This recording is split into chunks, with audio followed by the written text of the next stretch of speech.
Welcome to A Minute with Alan. I'm going to take a lot more than a minute with this one. I hope you'll stay with me. This episode's called Diane.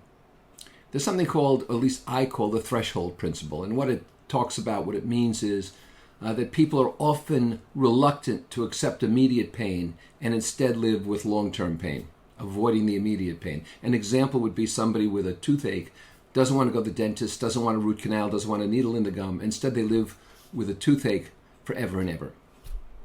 My wife and I went to different universities, but we saw each other often. They were not that far apart, and we knew each other's friends.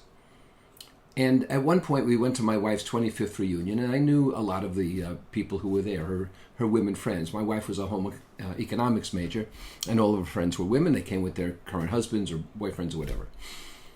And at one point, in walks Diane, and I had known Diane, and she had been a good friend of my wife's. And Diane was dressed to the gills, a fabulous-looking woman, and makeup and hair and attire, the whole bit. And even I could tell, and I'm not good at this, that she was overdressed for a reunion. And my wife told me as Diane approached that Diane was divorced after 24 years of marriage. And she said, I want you to know that. I said, okay. Diane sat at our table, and after a while, my wife, as happens in long-term marriages, said to me, without really using her voice or moving her lips, dance with Diane. She said, dance with Diane. Well, I am not a good dancer, but I am a practicing heterosexual, and I can rock back and forth with a woman in my arms.